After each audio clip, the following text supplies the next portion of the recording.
Hello there and welcome to Cansanity. It's July 31st and I thought I would take some time to show you how my tomato plants are doing. Now my tomato plants, I just amend my garden soil with a lot of great organic material, and I have a lot going on in my garden, so I don't fertilize on top of that. I don't put any chemical or organic fertilizer after I've planted my tomatoes. And I just want to show you that when you have really good living soil and you really amend your soil really well, that you can your tomatoes can be very successful without doing really anything else except for really making sure that you're on top of watering your tomatoes. So as you can see, my tomato plants have made it all the way up to the top of my stakes, and the stakes are 5 feet tall. So we're going to pan in closer and take a look, and I'll show you just how many tomatoes I actually have on those plants. Okay, so I've just focused in on one of my tomato plants in the garden, and as you can see, there's quite a number of tomatoes that are ripening already. I had to put a cage around this tomato plant as well as have a stake, because the way that the season went this year, in June we got those cool snaps, and so I had to put makeshift greenhouses around my garden, or around the tomatoes, to kind of keep them warm. And so I didn't get in there and prune. I didn't prune all the tomatoes quite the way I normally do, and so this one kind of got a little unruly at the top, and so I had to put a square cage around it to support it, to give it a little bit more support. If I hadn't done that, then I might have had some branches that would get too heavy with fruit and maybe break off, especially when we got some high winds. Now if I had been able to prune this exactly the way I like, it would have been all the way up to the stake, but it's definitely, if you stretch it up, it's about 6 feet tall, or sorry, about 5 feet tall once you stretch the tomato plant up.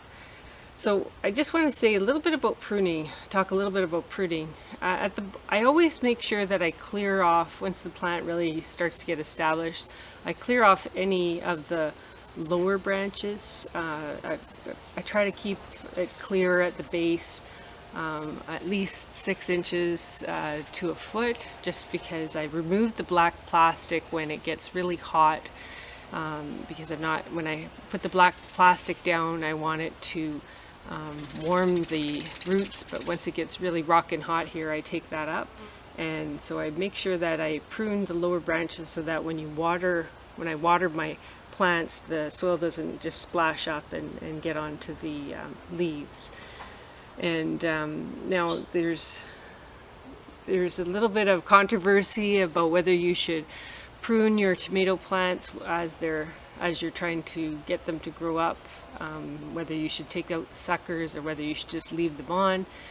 We tend to take out the suckers early on, and then once the plant is very sturdy and staked well, then we kind of prune selectively.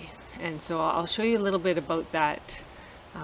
I'll zoom in and I'll show you what I'm talking about. But right now we're just going to zoom in at the base of the plant so you can just see how much space there is at the bottom of the plant here. Okay, I just zoomed in at the base of this tomato plant so that you can see just how clean and clear it is at the bottom, just so that you realize that don't be afraid to prune your tomato plants.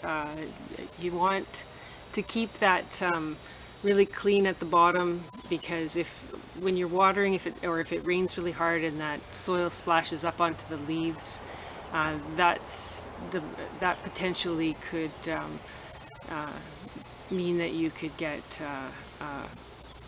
a fungus infection on your plants if your plants get too much of that backsplash from the rain. So it's a good idea to keep the base of your plants clean, and so I try to do that. Now there's some in here that are not as clean as others because they started to get fruit, and I thought, well, I'm just going to leave those branches on.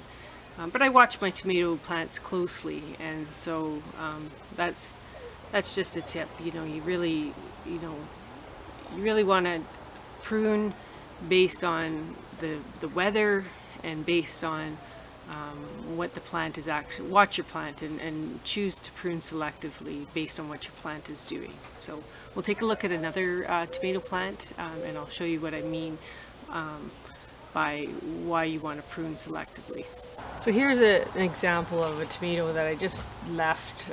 There's one branch that's quite low, it's hanging quite far down, and I thought, well, I'll just let that one go, and depending on how the rest of the plant does with its tomato fruit production, I'll either take that off if I don't think I need the fruit, or I'll leave it on if I think that I want to use it. Now I make a couple recipes with green tomatoes, and so I'm gonna be making some chow chow relish, which I use green tomatoes. I'm gonna do that this week, so I'll get in here and I'll prune out some of the lower branches on my tomatoes, and I'll take those green tomatoes off now, and so I'll use that in those recipes. But you can see the beautiful cluster of tomatoes that are growing just above it, and this particular plant I have at least 20 tomatoes, and the previous plant that I showed you, the one that had the ripening tomatoes, I have 50 tomatoes on that one plant. Now if I fertilized, I probably would get bigger tomatoes on some of these plants and potentially more. But you know, when you're getting 50 tomato plants already and they're a nice size for slicing for a sandwich, I just don't think it's necessary. Now that's my personal preference. If you prefer nice big tomatoes and that's the way you've had success in your tomato garden, then do it works. Okay, so I've just focused in on my San Marzano tomatoes. I grow these so that I can make some, so I can can some pasta sauce for the winter. And I just wanted to show you that even this type of tomato will also do exceptional in a raised garden with minimal effort. I have at least 30 tomatoes on this plant, and I plant about four to six San Marzano plants in my garden every year. And now I have to say that this year has been exceptional in that we've had very little rain, and it's been really hot, and that is actually, you know, a disadvantage because it's more work for me because I don't have an irrigation system in this garden yet, and so I hand water my tomatoes, and so I fill up my containers and then I let them warm in the sun, and then I water my tomatoes, and I water them every day. And tomatoes, to be successful with growing your tomatoes, they need to have consistent watering. And so the advantage of it not raining a lot here in southern Ontario is that I have been very consistent with my watering on my tomatoes have had very consistent amounts of water because I water them the same amount every single day. And I at least put a gallon of water on each of these plants every single day, and they're doing exceptionally this year. It's been a lot of work, but it's going to pay off big time in the end. Okay, so I'm at the top of this San Marzano plant, and I just want to show you what a sucker looks like. This is a sucker. It's in between a V branch, the main stem here, and then a side branch. And so this is what I take out. I take out the suckers. And the reason why I do that is I don't want energy going into growing this branch. I want the energy going into fruit. And if I leave that on, then it's going to be, say, beneficial to the plant for photosynthesis and for producing energy. But it's also going to increase the weight of this area of the plant. And so I take the suckers out. Now I know there's lots of people that don't bother and they are very successful with growing their tomatoes, but this is what I do. I've done it always, is on my indeterminate plants is I take the suckers out because I want the energy to go into fruit production and not into producing large branches, especially at the top of my plant. So I'm just going to show you. I just take my fingernails and I just pinch that out. And you want to get these suckers when they're small. And so that's how you take out a sucker. Okay, so I'm standing beside my containers that I planted in the spring, and they are doing exceptionally. Now, this is my Manitoba that I planted, and in this planter I have peppers growing, jalapeno peppers growing, and I have some marigolds, and I have some basil in there. And it's quite thick with plant in there, but I was able to pick 10 jalapenos just the other day, and I have them in a bowl. I'll show you in a minute. Now, this is a determinate plant, so this is the way it should look. We haven't pruned it. The fruit hasn't started to ripen yet. But this is a Cascade plant, and I'll show you the difference between this plant and the plant. I planted some in my garden as well. Now, as you can see, this has got a ton of tomatoes, and it's in a container. It has like at least 40 tomatoes. Now, they're quite small. Now, we've been fertilizing this plant and fertilizing this plant because they are in containers. There's just only so much nutrients in the soil, so we do fertilize our container grown tomatoes.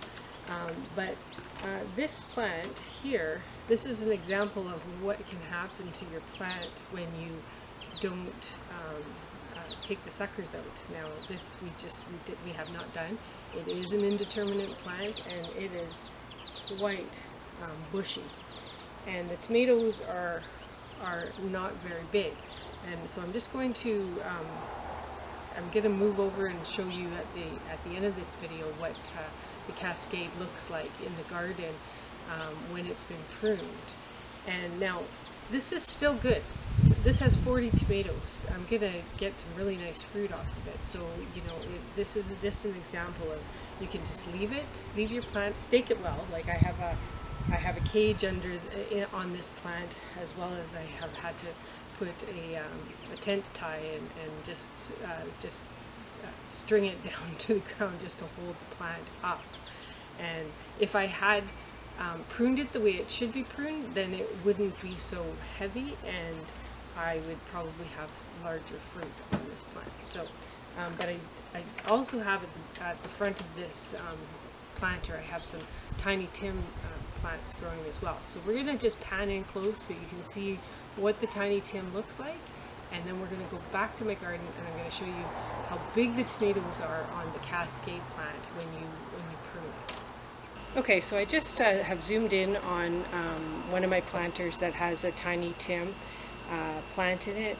This is a 12-inch in diameter clay pot, and I would not grow tomatoes in anything smaller than that. In fact, I would probably not recommend growing tomatoes in a pot that is not that it should be at least 14 inches in diameter, just because when it's hot like this, it's a lot of work to keep this pot wet and keep it from drying out. So now in that pot I planted some basil, some parsley, and the Tiny Tim tomatoes, and you know, they're starting to ripen, and I just want to show you what they look like. Let's pick one, because there's one almost completely right here, and so that's, you know, this is a nice sized cherry tomato.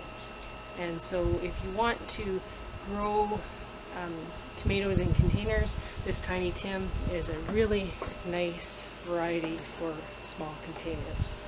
Okay, so I'm standing beside my one of my Cascade tomato plants, and this is one that I've pruned out the suckers throughout the season and staked it really nicely. And so this is typically what my tomatoes will look like in my garden.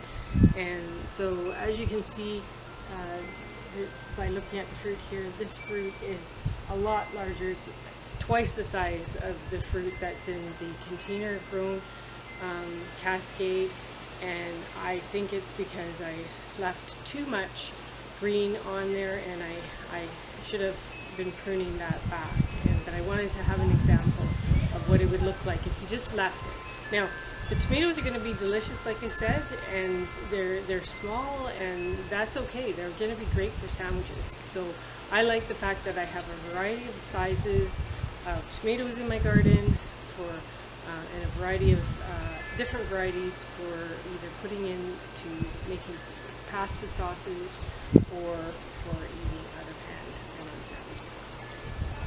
Okay, so I've harvested my tomatoes, and I have a beautiful Siletz tomato, first one of the season, and several Cascade tomatoes, and I have my 10 jalapenos that I harvested yesterday. So I can't wait to get into my kitchen and make something with them.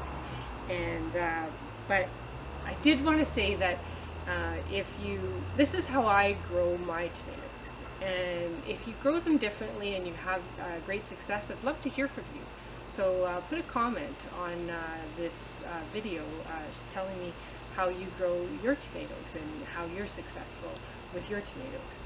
So now I would love to see you subscribe as well to my YouTube channel. So if you are enjoying the videos, please subscribe. And don't forget to check out Cansanity.com, because there's some great recipes there, and I'm adding recipes to that website daily. And so check back often, and I have hundreds of recipes to share with you. So please make sure to go to Cansanity.com and check out those recipes. Now, I hope you've enjoyed this video. Have a great day.